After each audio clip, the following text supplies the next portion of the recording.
Hi grade 10 students. So in today's video we are going to discuss a chapter which is part of term 4. So basically this chapter is all about a cash budget. So in grade 10, the cash budget that we are going to do, we are not going to do it into more detail. However, it's just some of the introduction or a basic that you need to know so that you will have some foundation when you go to grade 11. So this is going to be part of paper 2 that you are going to write in your final examination. So it's very simple and straightforward. Just make sure that you listen until the end. I want to show you something at the end of the video, so you have to make sure that you watch until the end. All right, so let's look at this question that we have. Okay, they said refer to the information relating to Mboweni traders budget and answer the questions that follow. Okay, they give us a cash budget of Mboweni traders from January to March 2020. Okay, so under cash budget we have what we call a cash receipt. So cash receipt is what we have received, a cash that we have been receiving it, or a cash that we are expecting to receive it, because cash budget is a budget. We are predicting the cash. It's not actually the cash, you know? Okay, then if you check, after that we calculate a total receipt and we go to what we call cash payment. These are the cash that we are expecting to pay in this month. Okay, for example, we are expected to pay cash purchase in stock, and to creditors we are expected to pay a certain amount depending on the month, and the owner is expecting to withdraw 4,500 every month. So it's what he has planned. Okay, then after that we calculate total payment, and after total payment we have to calculate what is cash surplus or deficit. Cash surplus and deficit, guys, they are going to ask you in this question. It's very simple. You just take total receipts minus total payment. It's gonna give you a surplus if it's positive, but if it's negative, it's a deficit. Okay, then after that you're gonna have your opening balance and your closing balance. Closing balance for this month will be the same as the opening for next month. If you check closing balance for January, 29,745 is opening on the following year, which is 29,745, just like that. Okay, closing for February 62,000 is the same as opening for March 62,000. All right, now let's go to the question. Okay, some of the basic I'm going to explain to you through the question. 5.2.1, what is the aim of preparing a cash budget? Why do we have to prepare a cash budget? Okay, it's 5.2.1. okay, point number 1, we must know how much are we expecting to receive. We must know, guys, how much are we expecting to receive, so that we can also plan how much can we expand our business. Because if you are not expecting anything, how can you plan to expand your business? So you must know how much are you going to receive. Okay, number 2, to predict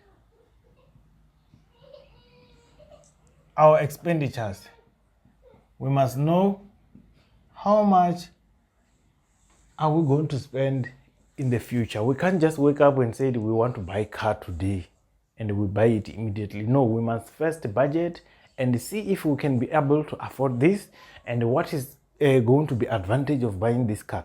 We have to plan that first. So that's why we have a cash budget. That's why we have what we call a budget. You can't just wake up, guys, and say I'm going to buy iPhone. You must first think about it. Why do you want iPhone? And so on, so that when you take a final decision, you will know that it's going to be useful for you. 2 marks for that. Okay, so 1 point, it was enough in this case. Okay, but I also always advise that if there is 2 marks or 3 marks, you must write as if 1.1 mark, so that you will be more safe and you won't have any problem. Okay, 5.2.2. Name 2 items that will not appear in the cash budget. I'm going to give you 2, and I'm expecting you to give me another 2 on the comment section. Make sure that check another 2, try to Google or in your textbook and give me other 2 than the one that I'm going to give you, to show that you guys, after watching this video, you go and do your own research and also expand your knowledge. Okay, 5.2.2. Number 1, item that will not appear in the cash budget. And remember, cash budget, we only deal with cash item only, which means that any other thing that are not cash, we don't include them here. We only include cash. Okay, for example, we have depreciation. Guys, if we are saying that the asset lose value or it has depreciated, we don't pay anything. We just calculate that it has lose value of 5,000, but that 5,000, we have never paid it to anyone. Because if you are saying that we pay depreciation to who? We don't pay depreciation. Okay, and the other thing, number 2, bad debts. Guys, there is no cash that we pay to write off someone. Bad debt is someone who was owing us for a very long time, and now we give up that this person is not going to pay us anymore. To write that person off, we don't pay anything. It's free. You just decide that let's take out this person in our books and we write him off. So these are non-cash items. Okay, they will never appear in the cash budget. If you see on your cash budget here, you will never find them. So give me another 2 on the comment section. Okay, let's move to the next one. 5.2.3. 5.2.3. If cash sales are 60% of total sales, calculate the total sales for January. If cash sales are 60%, let me show you something. If cash are 60%, which means that the other 40% is for what? It's for credit. It simply means that 60% we sold these goods to customer in cash. Credit, 40%. We sold these goods or 40% to customers on credit. They didn't pay us cash. Simple as that. So in total sales, it will be 100%. Why? Because 60 plus 40 is 100%. Okay, so if they said cash sales is 50%, you already know that the remaining 50% is a credit. Okay, now they are looking for total sales, not credit sales, which means that we must use this one and this one. We use only one formula. That is very simple. We said the amount that we have multiplied by what we are looking for, what we need, divide by what we have. Now let's look at this question. What we have here is cash sales. Cash sales is 60%. This is what we have. January, 42,000. They said we have to calculate for January, 42,000 multiplied by what we need. We need total sales of 100%. And what we have here is a cash sales of 60%.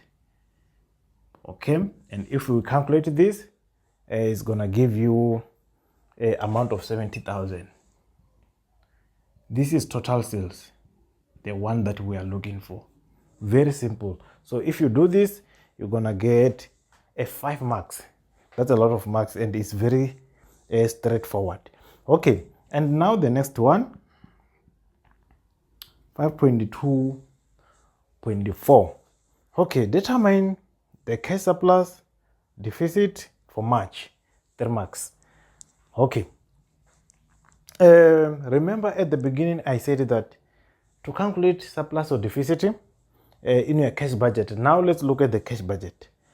If you check the third last, is return cash surplus or deficit. So we're looking for the one for March. There is a question mark. You must first test January and February and see if you are going to get it correctly. If you check January, total receipts is 67,200. If you subtract payment of 45,000, you're gonna get amount of 21,000. All right. So it's for January 67,200 minus 45,855. You will get amount of 21,345. If you do the same on February, 77,600 minus 44,000. Why do we subtract payment? It's very simple. Payment are expense. We must subtract them and see our net. Okay, so all of them, they were surplus because they are positive. Okay, even the March one is very simple. We're gonna say 128,800 minus 61,393. Okay, and it's gonna give you a surplus of how much? Of 67,407. So you must get this correctly in order for you to get the last one.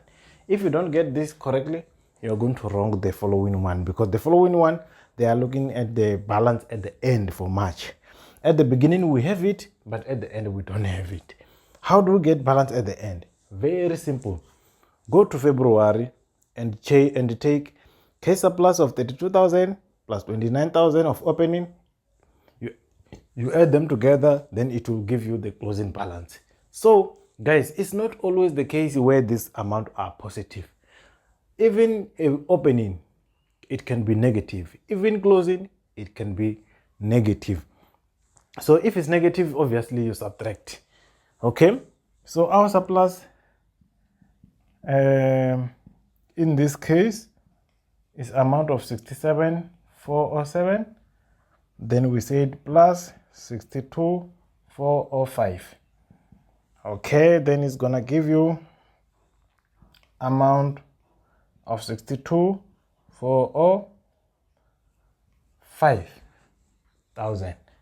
Okay, so this is how you calculate.